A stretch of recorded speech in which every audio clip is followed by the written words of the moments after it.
BDU.com study রুমে আপনাদের জানাই আবারও স্বাগতম। শিখছিলাম প্যারালাল স্ট্রাকচার ব্যবহারের 5টি রুল। ইতিমধ্যে 3টি রুল শিখে নিয়েছি, আর এই পর্বে শিখে যাব আরও 2টি রুল, রুল 4 এবং 5। তো চলুন শুরু করা যাক।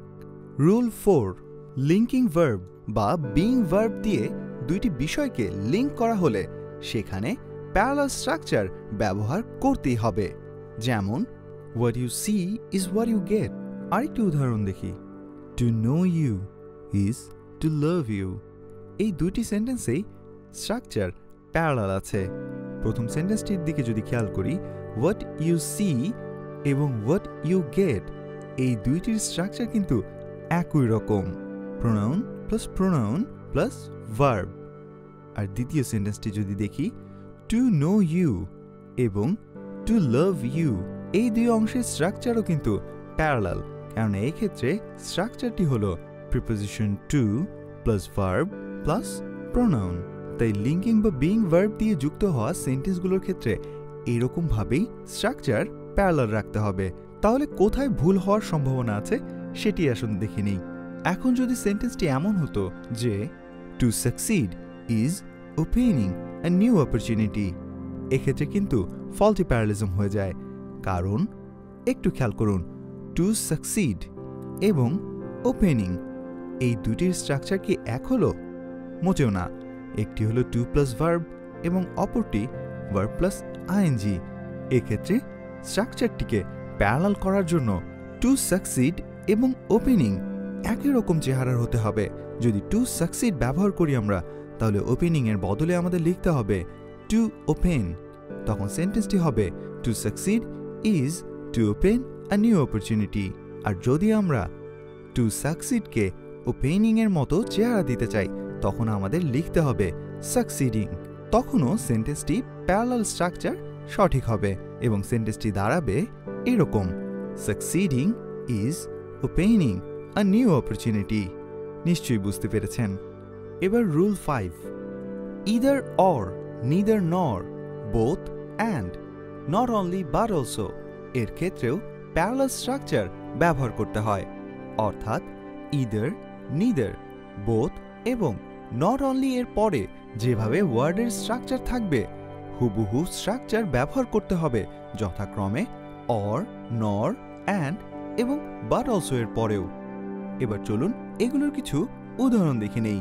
উদাহরণগুলোতে আমরা দেখব যে কমন কিছু ভুল এবং তার সঠিক রূপ। ইদার অর এর ক্ষেত্রে you are either for us or you are against us, এটি কিন্তু ভুল। এক্ষেত্রে ইদার এর পরে ফর আস এই অংশটুকুর স্ট্রাকচার হলো প্রিপোজিশন প্লাস প্রোনাউন, কিন্তু অর এর পরে নিয়ম অনুযায়ী একই রকম স্ট্রাকচার থাকার কথা ছিল। কিন্তু এখানে কি আছে? এখানে আমরা দেখতে পাচ্ছি যে পুরো একটি সেন্টেন্স লিখে দেওয়া হয়েছে ইউ আর এগেইনস্ট আস। তাই সেন্টেন্সটি ফল্টি প্যারালিজমের কারণে ভুল হয়ে গেছে। সেন্টেন্সটি সঠিক হতো যদি আমরা ইদার এর পরে যেমন প্রিপোজিশন প্লাস প্রোনাউন ব্যবহার করেছি, অর এর পরেও একই রকম প্রিপোজিশন প্লাস প্রোনাউন ব্যবহার করতাম। এক্ষেত্রে তাহলে আমরা কি করতে পারি? ইউ আর এগেইনস্ট আস এর পরিবর্তে আমরা লিখতে পারি এগেইনস্ট আস। তখন সেন্টেন্সটি দাঁড়ায় you are either for us or against us. এক্ষেত্রে স্ট্রাকচার প্যারালাল হওয়ার কারণে সেন্টেন্সটি সঠিক হয়। এবার দেখি নিদার নর এর উদাহরণ।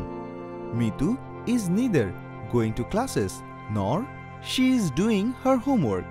কারণ নিদার পরে বলা হয়েছে গোয়িং টু ক্লাসেস, তাই নরের পরেও এই একই রকম স্ট্রাকচার মেনটেন করতে হবে। এখানে she is doing her homework না বলে গোয়িং টু ক্লাসেস এর মতোই বলতে হবে ডুইং হার হোমওয়ার্ক। তখন সেন্টেন্সটি দাঁড়াবে Mitu is neither going to classes নর ডুইং হার হোমওয়ার্ক। তখন সেন্টেন্সটিতে প্যারালাল স্ট্রাকচার সঠিক হবে। এবার চলুন দেখি বোথ অ্যান্ড এর একটি উদাহরণ। The show is both enjoyable and it is educational.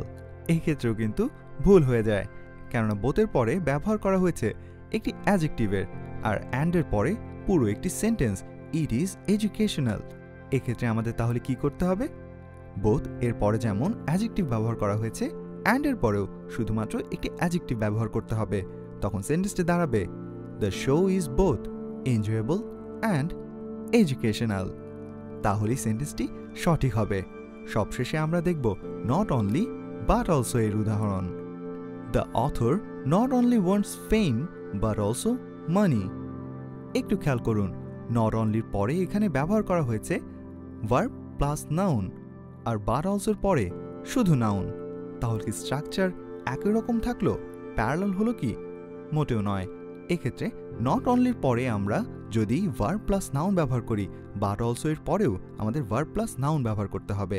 আর যদি নট অনলির পরে শুধু নাউন ব্যবহার করি, তখন বাট অলসোর পরেও শুধু নাউন ব্যবহার করতে হবে। তখন সেন্টেন্স দাঁড়াবে এরকম, the author not only wants fame but also wants money. Not অনলির পরে ভার্ব প্লাস নাউন, বাট অলসোর পরেও ভার্ব প্লাস নাউন। তো ইতোমধ্যে নিশ্চয়ই আপনার প্যারালাল স্ট্রাকচার সম্বন্ধে ভালো একটা জ্ঞান হয়ে গেছে। এই ভিডিওর ক্যাপশনে প্যারালাল স্ট্রাকচার নিয়ে তৈরি করা আমাদের আর্টিকেলটির লিঙ্ক দেওয়া আছে। আর প্যারালাল স্ট্রাকচারের উপর আপনার দক্ষতা কতটা বাড়লো তা যাচাই করার জন্য একটা মডেল টেস্টও আমরা তৈরি করে রেখেছি, সেটিও পাবেন এই ভিডিওর ক্যাপশনেই। তো আর দেরি না করে মডেল টেস্টের লিঙ্কটিতে গিয়ে যাচাই করে নিন যে কতটুকু শিখে নিয়েছেন। এতক্ষণ আমাদের সাথে থাকার জন্য আপনাকে অসংখ্য ধন্যবাদ।